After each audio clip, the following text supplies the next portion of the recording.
beautiful afternoon for our first event in the fall 2024 Visiting Writers Series here at St. Mary's College.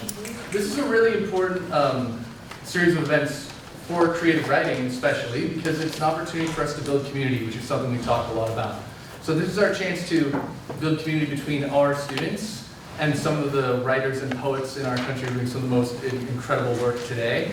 But it's also an opportunity for us to build community between our undergraduate writers and our graduate writers, as well as for us to bring what we do in creative writing closer to the other amazing departments and programs here at St. Mary's College in the spirit of really making this college a hub for the liberal arts across the Bay Area. And so we're really happy to see you all here today. Just quick show of hands, for how many of you is this your first Visiting Writers Series event? Excellent, welcome, welcome. And for how many of you have you been back? You've been here before. All right. Welcome back. Welcome back. Thank you. Thank you. So it's truly wonderful to see you here. And I will just say that as you go through the semester's already getting so busy for everyone. And I know that for all of you have different assignments, different demands in your time and energy. But it means so much that we're able to carve out this space in the middle of the day, in the middle of the week for literature, for art, for poetry. And with that in mind, I would just please urge everyone to, if you can, just silence your devices. Set those aside for now, please. And one more thing, if you have to leave the room for any reason, please do so as quietly as possible and be mindful that door weighs approximately 1 million pounds. So as you leave the room, please, if you need to, please close it gently so that we don't disturb our artists. And so, with that in mind, it brings me great pleasure to introduce the poet Rachel Richardson, who will introduce our visiting writer, Dorianne Laux.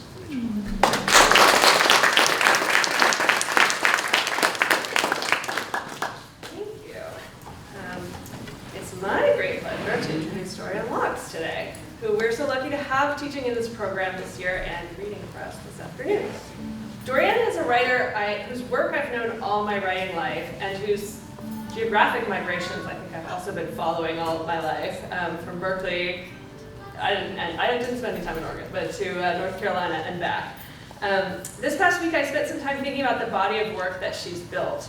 Her first book was introduced by Philip Levine, one of our great American 20th century poets, whose great subject was work. He was interested in people who worked with their hands, the dignity of building things, and the terrible conditions of labor in this country. Read him if you haven't. In finding Dorianne, I think I found the inheritor of that subject and that body of work. I'm sure he felt he had discovered a kindred voice, a woman who had gotten her hands dirty, who really understood the physicality of the world. Dorianne's bio in her first book says that between the ages of 18 and 30, she worked as a gas station manager, sanatorium cook, maid, and donut holer. That's my favorite one. We have to ask about that later. A single mother, she took occasional classes and poetry workshops at the local junior college, writing poems during shift breaks. That's her words. In the 1980s, she moved to Berkeley, where she began writing in earnest, eventually getting a BA from Mills College in English when her daughter was 9. Her first book came out like a minute after that. And it feels like that twined education in living and writing informs her poems even now. She's a poet of daily life. Even as her work has earned huge praise from some of the biggest institutions, such as the Pulitzer Committee, and she won the Patterson Poetry Prize and has been on faculty at several prestigious MFA programs, including this one today. She keeps her eye turned toward the wonders that are found all around us, right at ground level. A perfect peach, a cup, the moon, salt, a teenage garage band, Bisquick. Her poetry feels like Pablo Neruda's in its awe at everyday things. She has a deep reverence for the world we live in and wants to sing about it. She has a sense of humor too. One of her titles is In Praise of WD-40. Another is The Optimism of French Toast. In writing motherhood poems of my own a few years ago and thinking about the taboo on writing women's stories this way, I've told many of you my story about the magazine editor who told me he automatically rejected any poem with the word mother in it. Dorianne Laux was one of the poets I looked to for guidance. It can be done, It should be done, and she has been out there doing it for a long time. I have one poem in my own forthcoming book called Mother Cento, which means it takes lines from a bunch of other poets' poems on, in this case, motherhood. And one of the lines I used in it was by Dorianne. So I am in her debt in many ways. On her own mother, she writes, "She turned from her work and set those same fingers on the piano keys and pulled music through the air. Making something from nothing was what she was good at." I feel similarly about Dorianne's poems, that they take things of a scale many of us pass over, like the moment of trying to go to sleep, or smoking a cigarette, cutting down a leaning tree, or making fried chicken, and consider them with the attention that makes them symbols for mortality, for humanity, for the little joys and dangers in our daily lives that are really most of the stuff that composes our lives. This list from her poem, Ode to the Territory, seems like a good summation of the magic Dorianne creates and the luminous way she sees. "Oh, wheelbarrows filled with red earth. Oh, horses threshing the meadow's yellow weeds. Oh, ponds and geese and cracked dinner bells. Oh, sparks like stars flung from the train's metal wheels, winding, unbroken, past backyards and junkyards. Oh, expanse. Oh, oceans lapping. Oh, coastlines, jagged boulders holding in the sea. Gulls turning above you. The tin ceiling of night falling to its knees." Now I will step out of the way and let you hear directly from her, Dorianne Laux.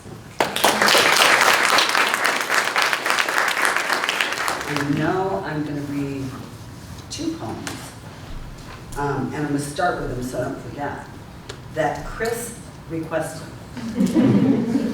Requested these poems. I mean, we were just talking, Rachel, about how poets always wish they could write a novel, novelists always wish they could be a poet, but both of us wish we could be a rock star.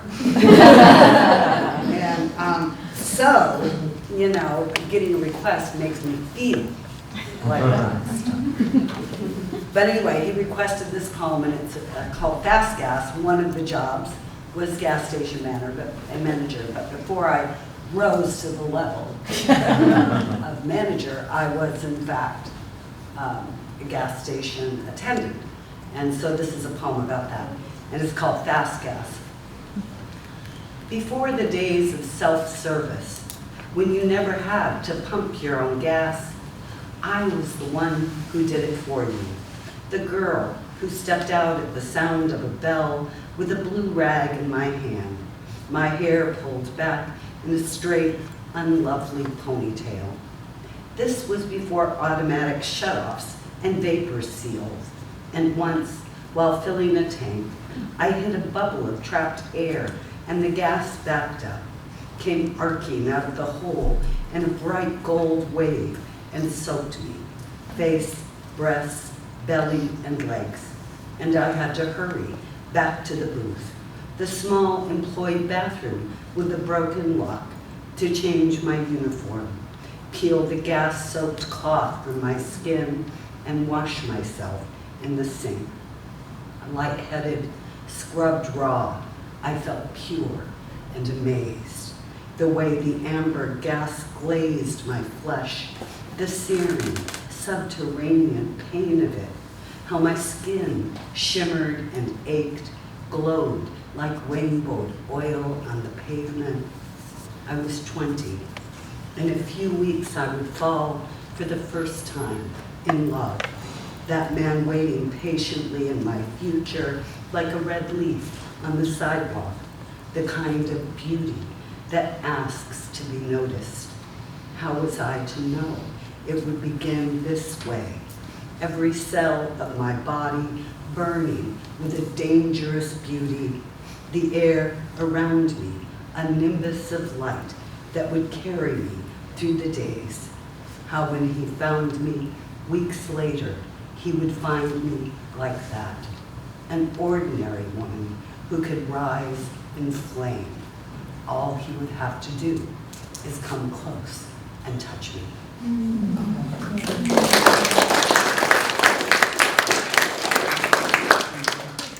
And then also requested The Life of Trees, which I quite like.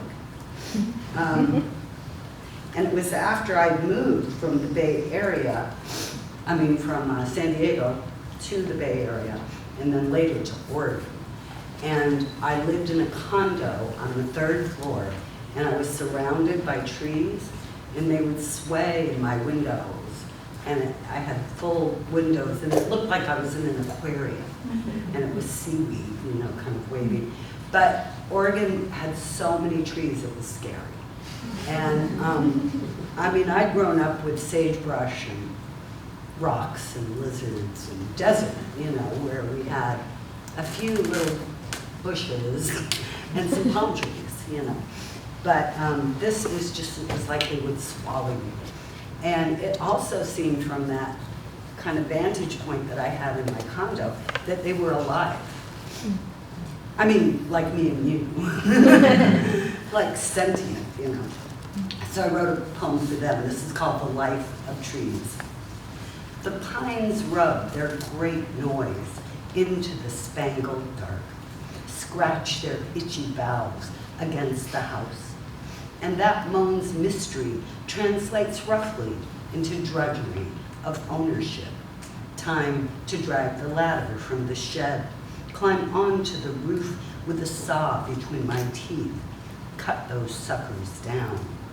What's reality, if not a long, exhaustive cringe from the blade, the teeth? I want to sleep and dream the life of trees, beings from the muted world who care nothing for money, politics, power, will, or right, who want little from the night, but a few dead stars going dim, a white owl lifting from their limbs, who want only to seek their roots into the wet ground and terrify the worms, or shake their bleary heads like fashion models or old hippies. If trees could speak, they wouldn't. Only hum some low green note, roll their pine cones down in empty streets and blame it with a shrug on the cold wind. During the day, they sleep inside their furry bark, clouds shredding like ancient lace above their crowns.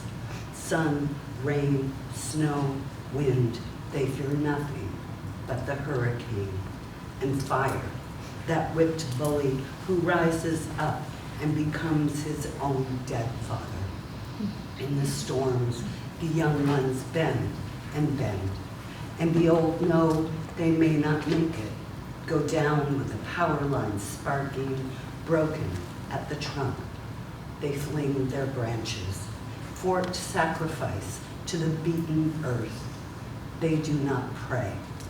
If they make a sound, it's eaten by the wind. And though the stars return, they do not offer thanks, only ooze a sticky sap from their roundish, concentric wounds, clap the water from their needles, straighten their spines, and breathe again.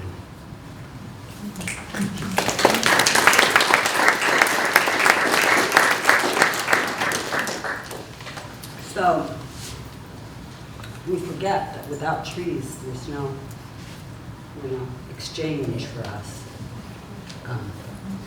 They give, we breathe it in. We breathe it out, they breathe it in. So this is the very first book, poem in my new book, Life on Earth, which pretty much covers everything. I had a real hard time putting the book together, but when I got the poem Life on Earth and realized I could make that the title, because it doesn't matter. Whatever I write, it's going to be about life on Earth. Even if I write about Mars, which I do. So this is the very first poem in the book, and it's it's for us, but also the poem is dedicated to us, to all of us, in any event. If we are fractured, we're fractured like stars, bred to shine in every direction through any dimension, billions of years, since and hence. I shall not lament the human, not yet. There is something more to come. Our heart's a gold mine, not yet plumbed, an uncharted sea.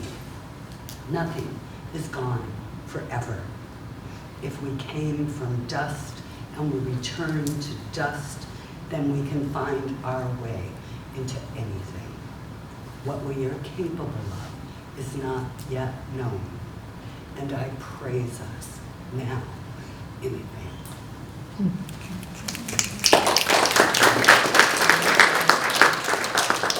So, as Rachel said, I wrote a lot of poems about my mother, and the new poems in my new and selected, all 20 new poems are about my mother.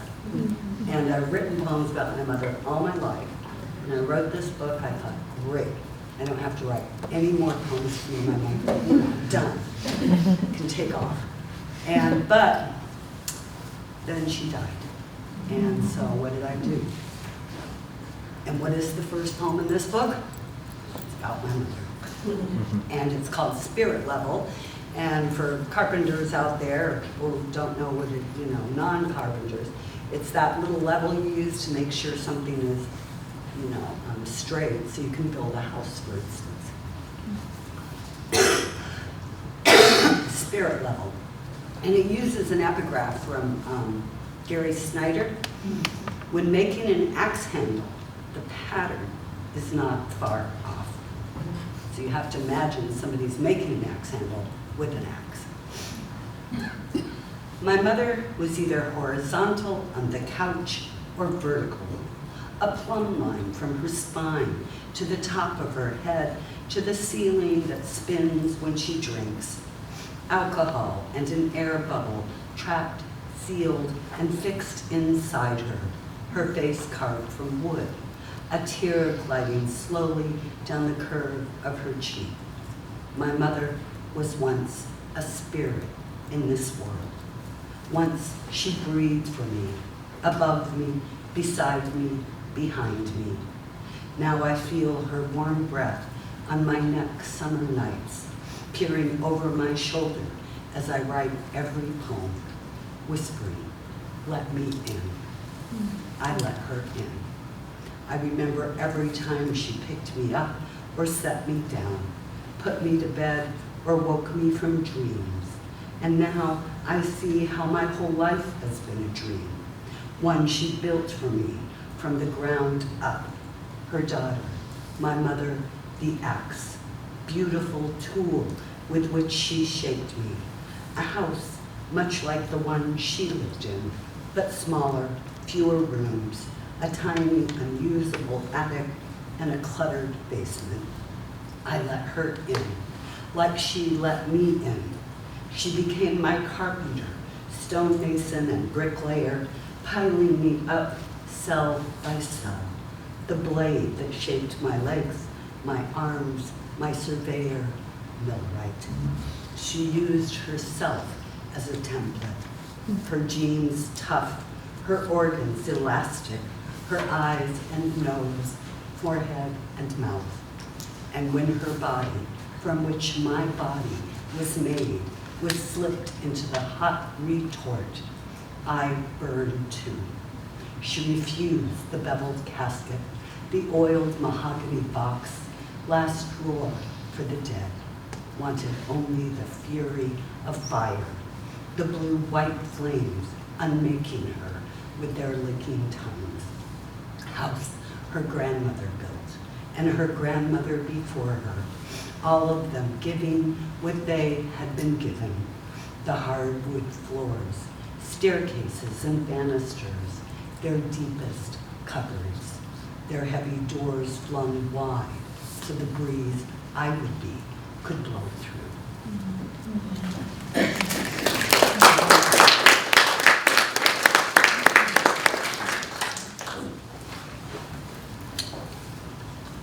So, how much time?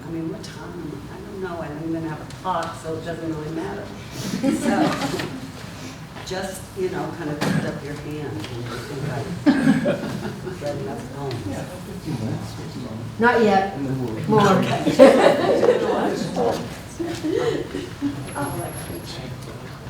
Beachy. That's a microphone right there. Which means what? You're reading them out closer. Okay, now I have this watch, but what am I looking for? 310. And then we'll move over to conversation over here. That's 310. 10. But it says 0258. It's 258, right? Oh. Well, I'll try. So this is an article I read about Pompeii. When I was a little girl, I used to read these, what were called childcraft books, and they had a section on Pompeii, and I was fascinated by the pictures of the people who had been covered in ash and preserved, and the story of Pompeii. And that kind of daily life you talked about, Rachel, you know, where people were caught doing things that they were just normally, just during their ordinary lives. They weren't necessarily running or, you know, because they didn't know. It just happened, you know. And so it's like that life was preserved, you know, that ordinary life in these people.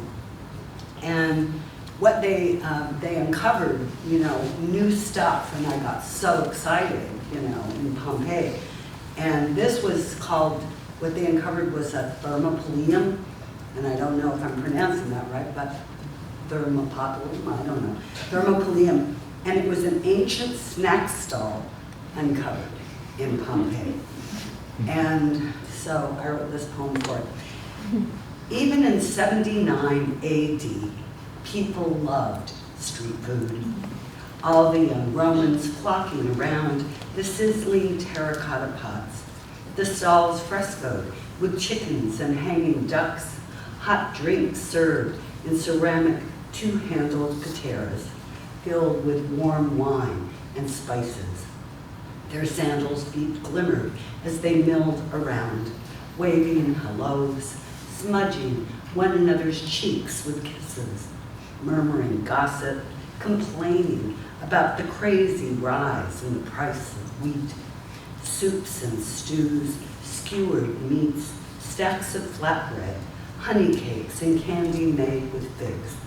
They sprawled on the steps or sat near a neighbor's open door, stood under a blur of windows, someone playing a lyre, barefoot children singing the Ode of Horace, just like New York before the pandemic, before many retreated and retired to their living rooms to watch the news on a loop, alone with cat or dog, a furry stay against the nothing, nothing, nothing of loneliness, their dreams a passport to fear. I used to see the excavated people of Pompeii, frozen in time, caught curled in sleep or kneeling, a couple fucking, though there is one of a possible father propped in what looks like an easy chair, a mother bouncing a child on her lap, as if they decided in their final moments to be happy, to go into the afterlife covered in ash, buried alive by joy.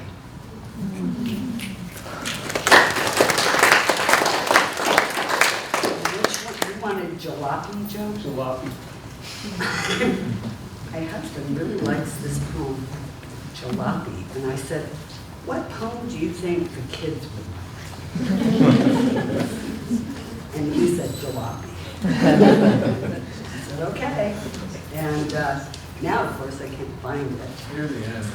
It's near the end. Right there. He put this book together, so he should know. Oh, there's another one Chris wanted, I dare you. It's page 71. Oh, thank you. Okay. This is jalopy. Do you know what a jalopy is? It's an old beat-up car, right? It's a jalopy. So there you go. Under the blown-out stars sounds the lone horn of the cucaracha car, the slow rolling music box of the ice cream truck rising from the muck. Trumpet vine, ball of twine, yours, mine. Dig yourself out from your house in the ground, flick the dimes off your eyes, and come dance with me. Through the streets, your feet between sidewalk cracks, twist my back low and bop with a ghost, my holy host. Stop with me beneath the stop sign, its red hexagon, a heart chopped down like a stolen car, parked along the curb, loading and unloading, the gun in your pocket. Let's jump off the dock and unlock the flame inside us. Float over the waters of Mexico. Heave ho, heave into me. Weave me into the singing of the ringing phone, alone on the pier. Swim into the going gone sun. Our bodies turning rose as night comes on. Smother my face with underwater kisses. I miss you so much, I could drown.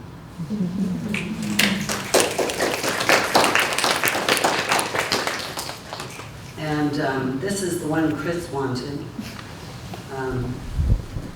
about me and my husband, Joseph Millar, also a wonderful poet. And I wrote this one for us, kind of. It's called I Dare You. These are what I call my old people poems. It's autumn, and we're getting rid of books, ready to retire, to move someplace smaller, more manageable.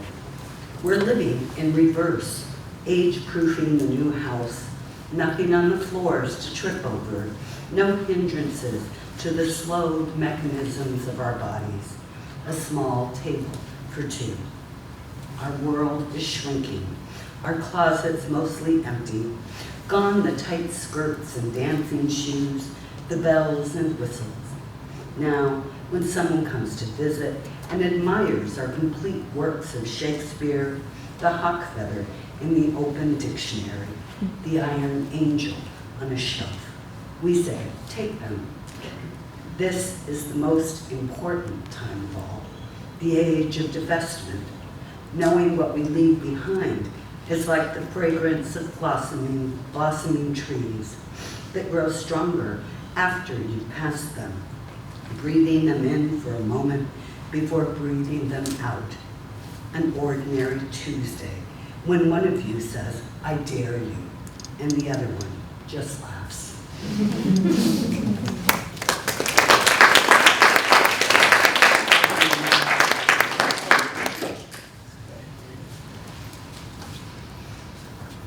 Well, I was thinking I might read this one. I watch my neighbor watch porn. But I won't. It's not that juicy. This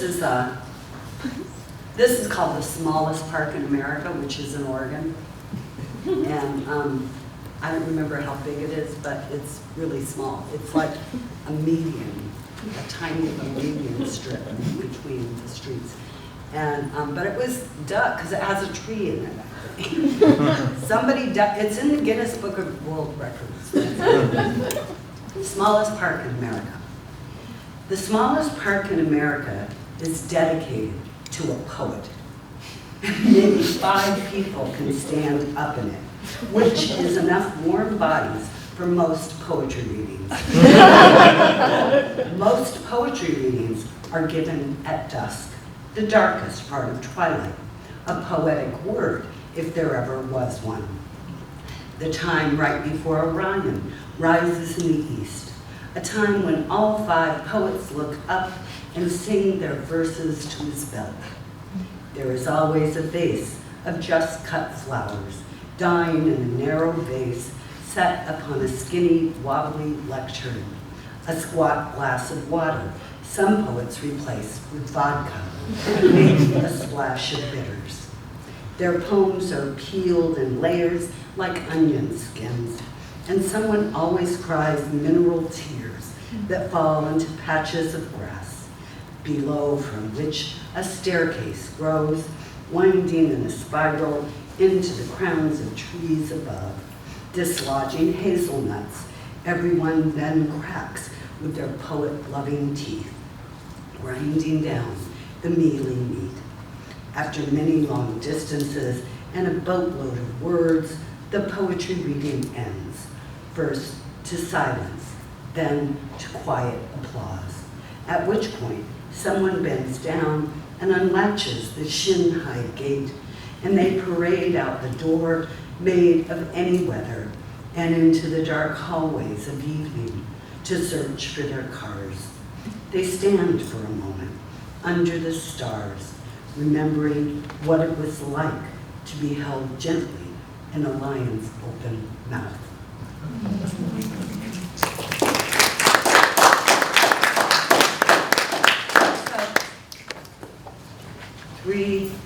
What did you say? 310? Okay, great. That's perfect. So the last poem is in the book is the title poem, Life on Earth, and very grateful to it. And it's a poem of facts, basically, that I started reading and made into a poem. Life on Earth. The odds are we should never have been born. Not one of us. Not one in 400 trillion, to be exact. Only one among the 250 million released in a flood of semen that glides like a glassy limousine filled with tadpoles, possible people, one of whom may or may not be you. A being made of water and blood. A creature with eyeballs and limbs that end in fists. A you with all your particular perfumes, the chords of your sinewy legs singing as they formed, your organs humming and buzzing with new life, moonbeams lighting up your brain's gray coils, the exquisite hills of your face, the human toy your mother longs for, your father yearns to hold, the unmistakable you who will take your first breath, your first step, bang the copper pot with a wooden spoon, trace the lichen growing on a boulder you climb to see the wild expanse of a field, the one whose heart will yield to the yellow forsythia, named after William Forsythe, not the American actor with piercing blue eyes, but the Scottish botanist who discovered the buttery bells on a Highland hillside, blooming to beat the band, zigzagging down an unknown Scottish slope. And those are only a few of the things you will one day know, chipping slowly away at your ignorance and doubt, you who were born from ashes and will return to ash. When you think you might be through with this body and soul, look down at an anthill or up at the stars. Remember your gambler chances, the bounty of good luck you were born for.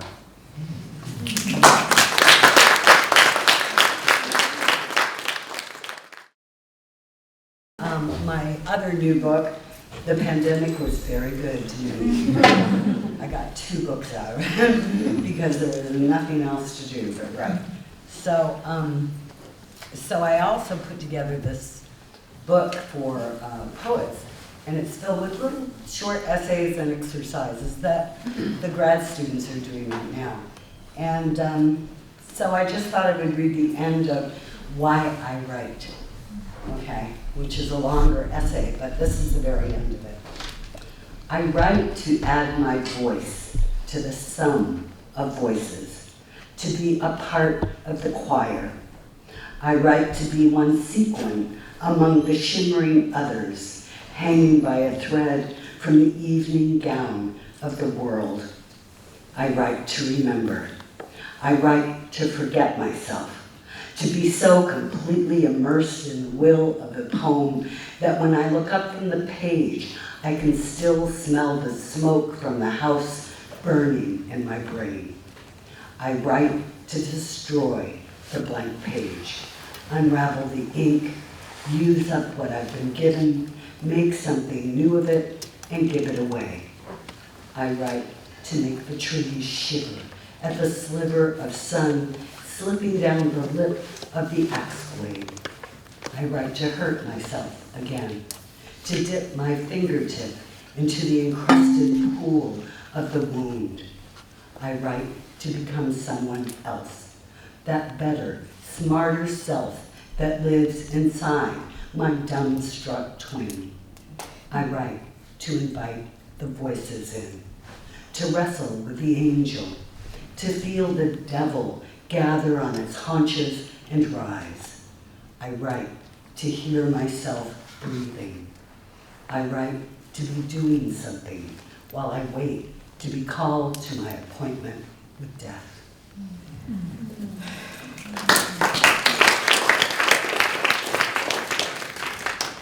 So that's why I do this weird shit.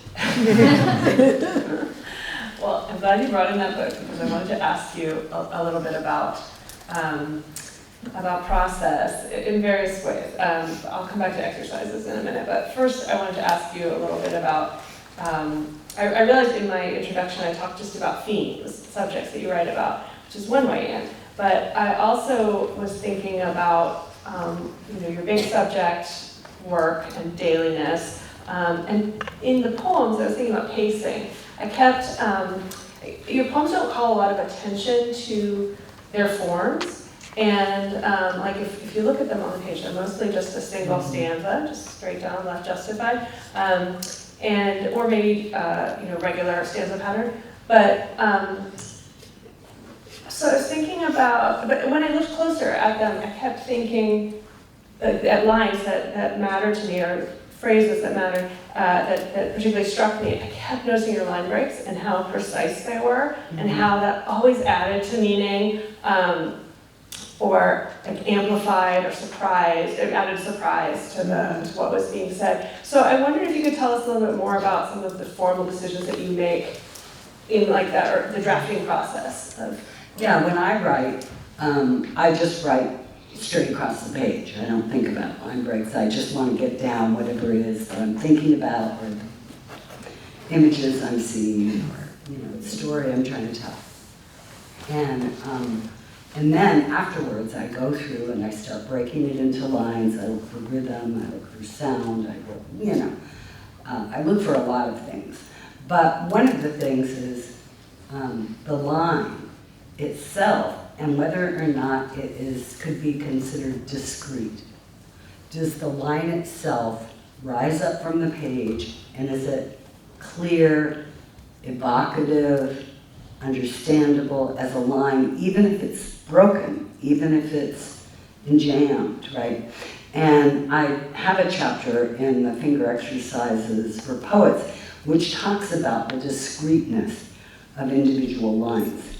And an example I use for it is Sappho, and how we really have very little left of her work because it was either burned or destroyed by time.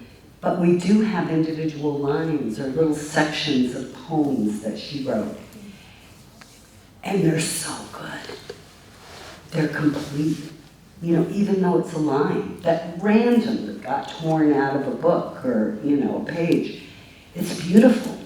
And so, like, how the Greek statues are missing arms or legs or a head or, but you can tell by the musculature of what's left. Like, say it's the arm, you can tell what position it was in by looking at the muscles and which way they're twisted, and and it's the same with a line from a poem. It's like, oh, if this is this brilliant, the rest of the poem must have been amazing, right?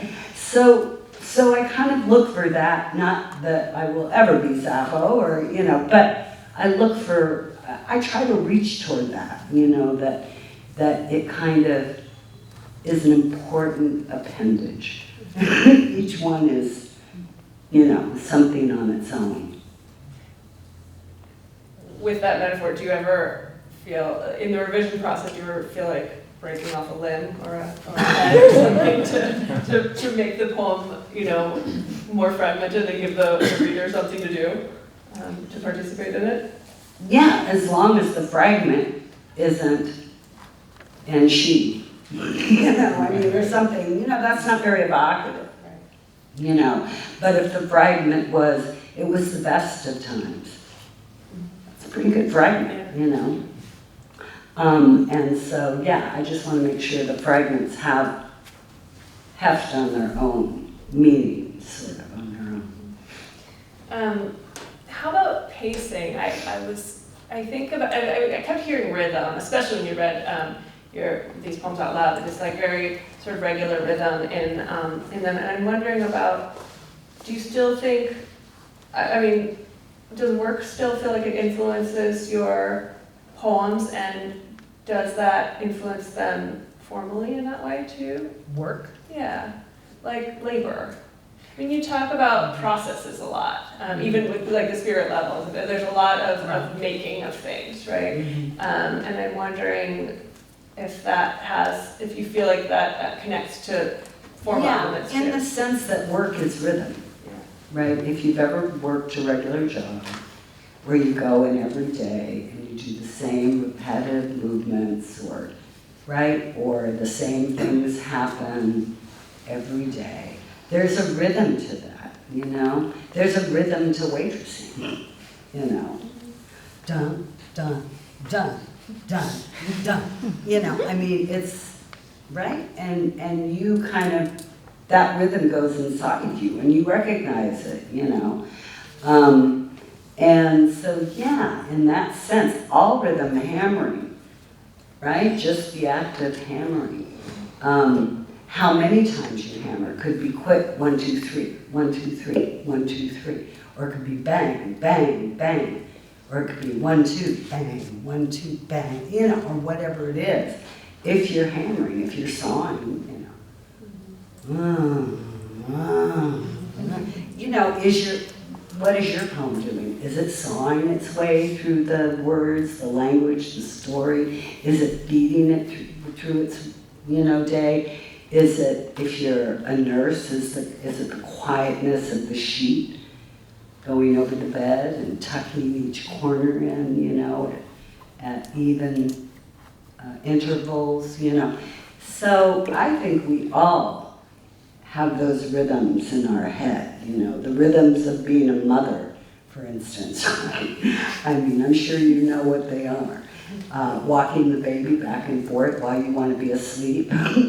And, you know, trying to put, you know, patting the back. And, so, yeah, I'm kind of fascinated by that. I don't think I think about it consciously, but I think it's inside me. Yeah. And so I've learned from those rhythms, and I use them in my poems. But also, the line breaks in my poems.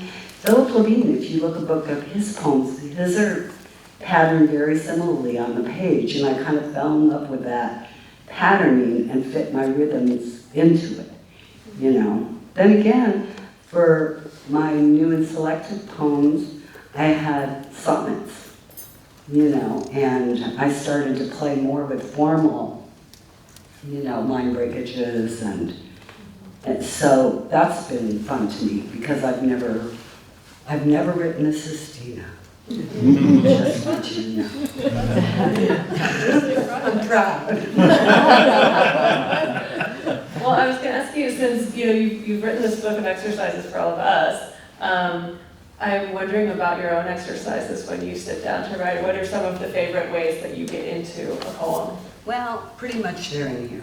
You know, I mean, my husband and I play what we call the poetry game, which was something Ruth Stone, an older woman poet who died, I don't know, a few years ago, and who got the National Book Award, you know, a few years before she died, and was pretty much unknown for most of her life, which should give everybody who's writing, who's a little bit older, some real hope. You know?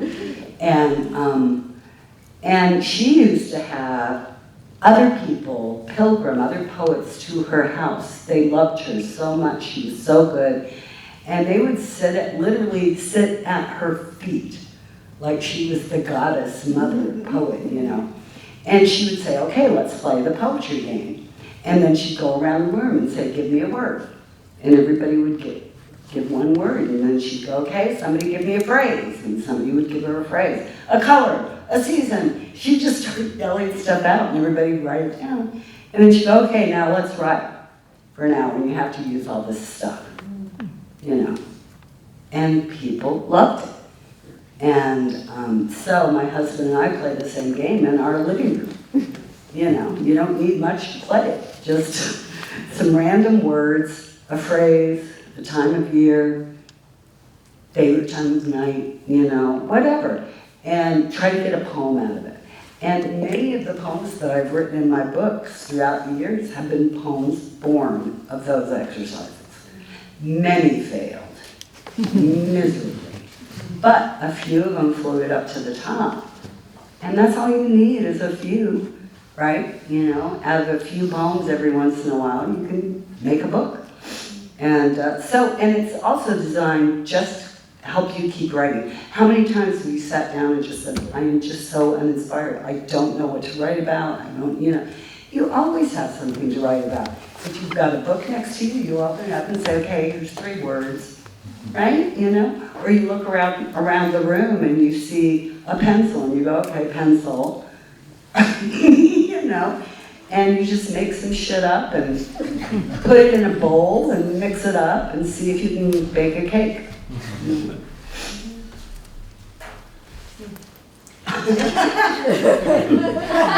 I like it. It's a good exercise. I use versions of that too in my classes and for myself. But I mean, Ruth Stone had people coming to her house like Sharon Olds and Carol Forshey. And, you know, I mean, poets who would come pilgrimage, literally, you know, from New York, and she lived in Virginia. Or Vermont, right? These states, I always get them mixed up. And travel to come and stay with her for a few days so they could write poems with her. You know, they considered it a great honor. I mean, I think the magic of that exercise is in just not starting with nothing, right? Yeah. It can be random, it's sort of intended to be random, right? Because you have to find connections between things. That's one of the things that I really enjoyed about your poems, reading a bunch of them all together over several books, but especially focusing on this, the new book, is how one little either activity or object can sort of explode into some way of seeing the whole world. Like, you know, you're standing in the kitchen.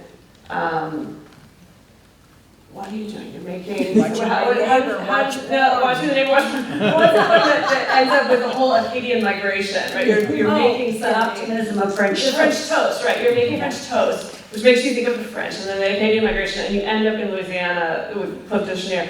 And all this is happening in the mind of the woman who's making French toast in the kitchen. You're in the kitchen, but the whole like history and space are somehow encapsulated in that one little moment. And I think we heard a lot of it in terms of like life and death, the length of life, the sort of time on Earth, the space of our whole planet and space beyond it.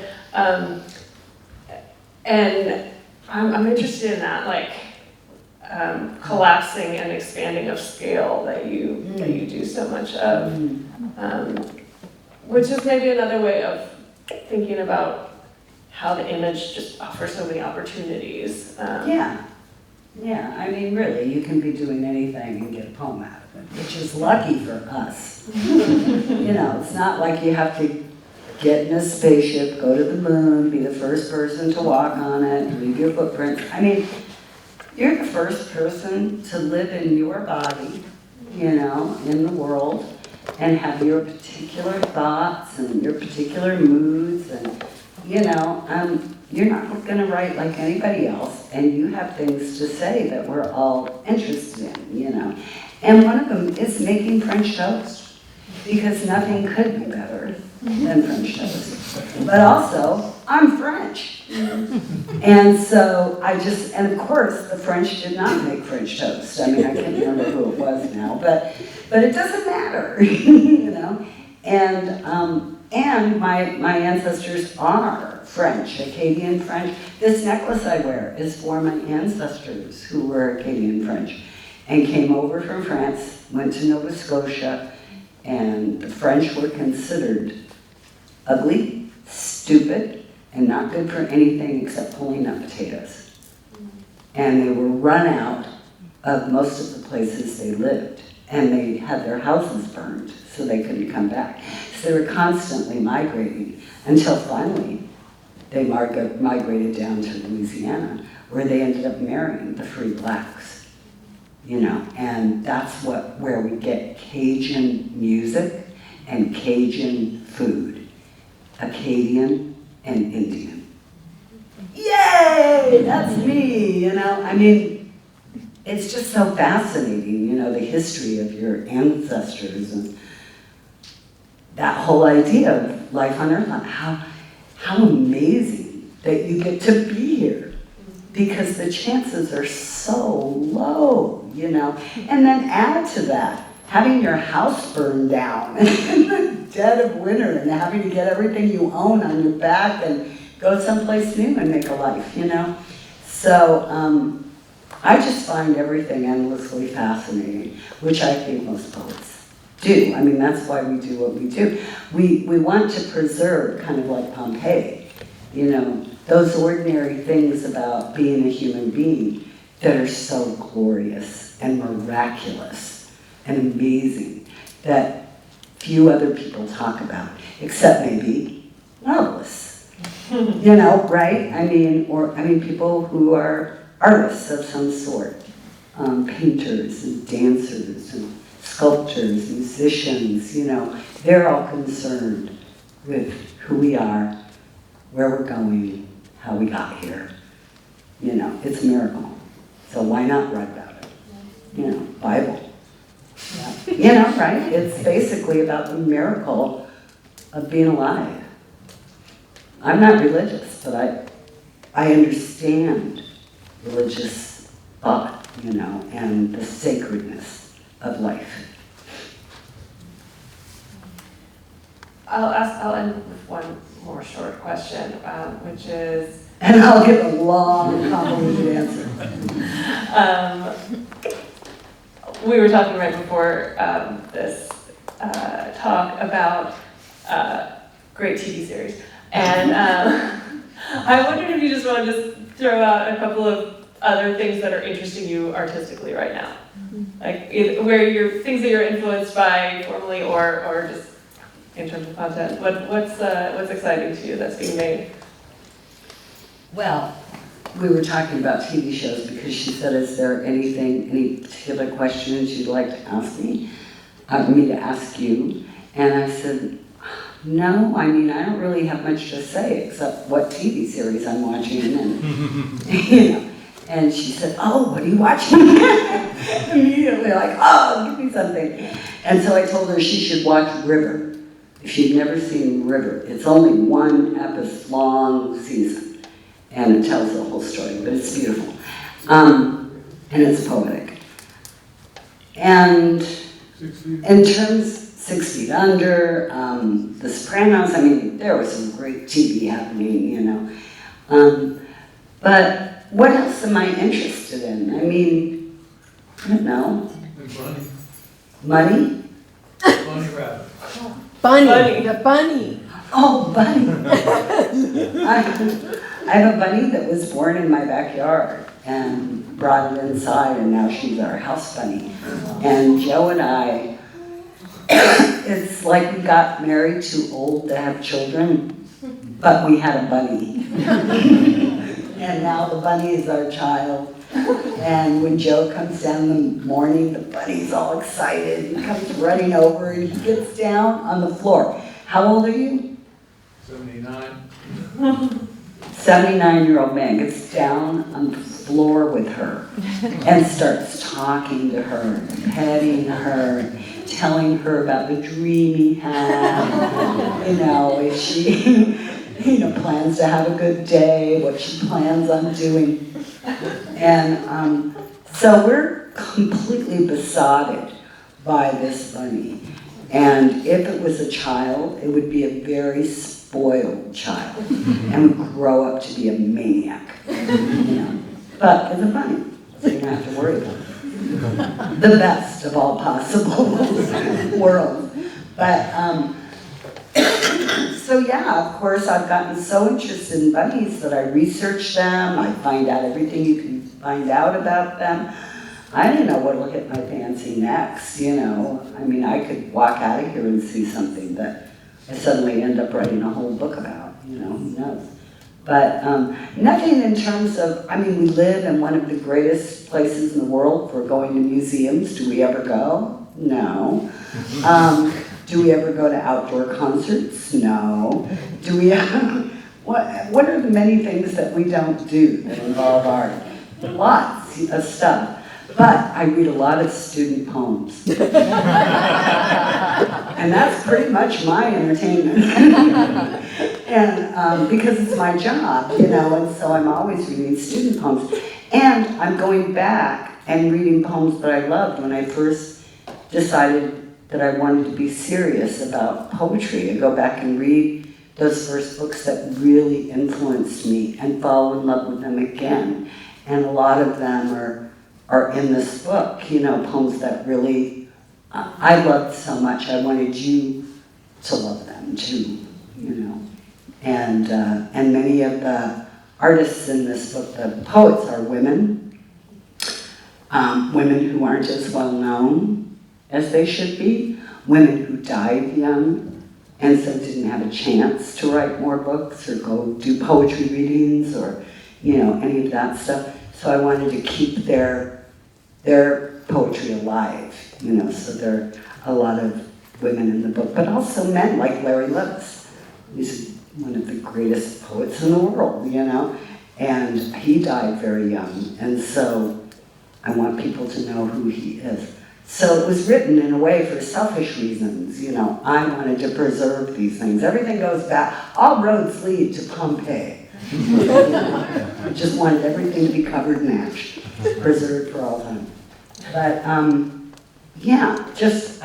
the world excites me. I certainly was very involved in art growing up, and throughout my life. I've gone to a lot of museums, I've gone to, dance recitals, I've gone to plays, I've gone, But right now, again, the pandemic, I think it really just showed us how much you could do at home.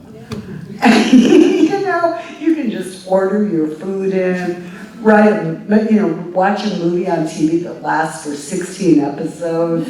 You can, it's like, and we have a little yard and we have a bunny. What else do we need?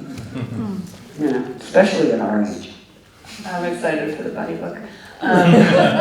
Thank you so much for being here and reading for us today. Thank you, especially all you poets. About poets.